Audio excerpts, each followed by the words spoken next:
മഹാലക്ഷ്മിയുടെ പുതിയൊരു റിവ്യൂയിലേക്ക് എല്ലാ കൂട്ടുകാർക്കും സ്വാഗതം. അങ്ങനെ മേഘനാഥനാണെങ്കിൽ മാനസയെയും കുഞ്ഞിനെയും ചേർത്ത് പിടിക്കുന്ന ആ രംഗം നമ്മളുടെ മഞ്ജു കാണാനിടയാകുന്നു. ഇത് കാണുന്നതോടെ മഞ്ജുവിൻ്റെ മനസ്സാകെ വിഷമിക്കുകയാണ്.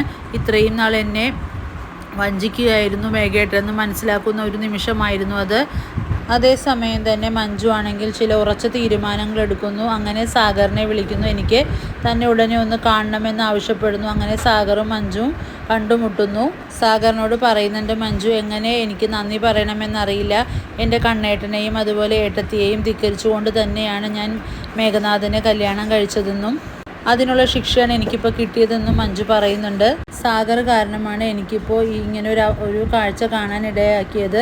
സാഗർ ചോദിക്കുന്നുണ്ട്, മാഡത്തിൻ്റെ അടുത്ത പ്ലാൻ എന്താണെന്ന് ചോദിക്കുന്നു. അയാൾ എന്തായാലും എന്നെ പറ്റിച്ച് തള്ളിയില്ലേ, അയാളെയും ഞാൻ കുറച്ച് നാൾ പറ്റിക്കാൻ തന്നെയാണ് ഉദ്ദേശിക്കുന്നത്. അയാളെ ഞാൻ വെറുതെ വിടാനൊന്നും ഉദ്ദേശിക്കുന്നില്ല എന്ന് മഞ്ജു പറയുന്നുണ്ട്.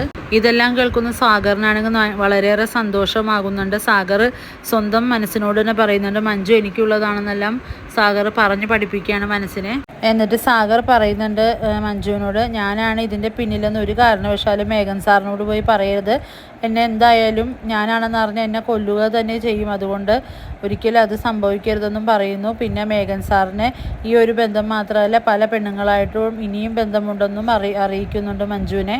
അവരെയൊക്കെ ഓരോരുത്തരുടെ വീടുകളിൽ വെച്ചും അതുപോലെ പുറത്ത് വെച്ചൊക്കെ മീറ്റ് ചെയ്യാറുണ്ട്. അതെല്ലാം ഞാൻ പതിയെ മാഡത്തിന് പറഞ്ഞു തരാമെന്നെല്ലാം മഞ്ജുവിനോട് പറയുന്നുണ്ട്. ഇതെല്ലാം കേൾക്കുന്ന മഞ്ജു പറയുന്നു, ഇനി അതിൻ്റെ ഒന്നും ആവശ്യമില്ല, ഇത് തന്നെ അതിനുള്ള ഏറ്റവും വലിയ തെളിവാണല്ലോ എന്നെല്ലാം പറഞ്ഞ് അവിടുന്ന് പോകുന്നു. അങ്ങനെ വീട്ടിലെത്തുന്ന മഞ്ജു ആണെങ്കിൽ മേഘനാഥനെ തുറപ്പിച്ച് തന്നെ നന്നായിട്ട് നോക്കുന്നുണ്ട്. ഈ നോട്ടത്തിലൂടെ മേഘന് ചില സംശയങ്ങൾ തോന്നുകയും ചെയ്യുന്നുണ്ട് മഞ്ജുവിനോട്. ഇവളെന്താ എൻ്റെ വല്ല കാര്യങ്ങൾ അറിഞ്ഞിട്ടാണോ ഇങ്ങനെ നോക്കുന്നത് എന്നുള്ളൊരു തോന്നൽ മേഘനാഥൻ്റെ മനസ്സിലുണ്ടാവുകയും ചെയ്യുന്നു.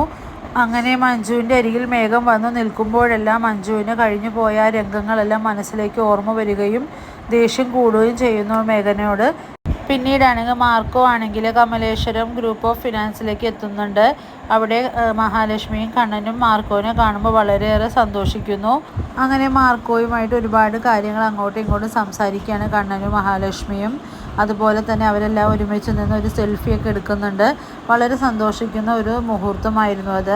അങ്ങനെ കണ്ണൻ മാർക്കോനോട് പറയുന്നുണ്ട്, ഞാനും മഹാലക്ഷ്മിയും അമ്പലത്തിൽ പോകുമ്പോൾ ഇടയ്ക്കെടുക്കുമ്പോൾ ഒരു അമ്മയെ കാണാറുണ്ട്.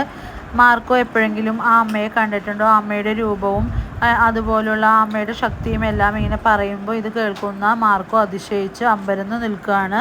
മാർക്കോ എനിക്കറിയാം ഈ അമ്മയെ, എൻ്റെ മനസ്സിൽ ഇപ്പോഴും ആ മുഖം അതുപോലെ തന്നെ ഓർത്തെടുക്കാൻ എനിക്ക് പറ്റുന്നുണ്ട്. കാരണം അന്ന് ഗുണ്ടകളിൽ നിന്നും മഹാലക്ഷ്മി മാഡത്തെ രക്ഷിക്കാൻ ഈ അമ്മയാണ് എന്നെ പറഞ്ഞയച്ചത്.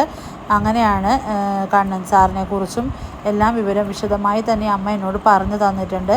അങ്ങനെയാണ് നിങ്ങളെക്കുറിച്ച് എനിക്ക് അറിയാൻ കഴിഞ്ഞതെന്നും എല്ലാം വിശദമായിട്ട് പറയുമ്പോൾ ഇത് കേൾക്കുന്ന കണ്ണനും മഹാലക്ഷ്മി അതിശയിക്കുകയാണ്. ഇനി വരാൻ പോകുന്ന എപ്പിസോഡുകൾ വളരെ ത്രില്ലിംഗ് ആയ എപ്പിസോഡുകളാണ്. വീഡിയോ ഇഷ്ടമാവുകയാണെങ്കിൽ ലൈക്ക് ചെയ്യുക, സബ്സ്ക്രൈബ് ചെയ്യുക.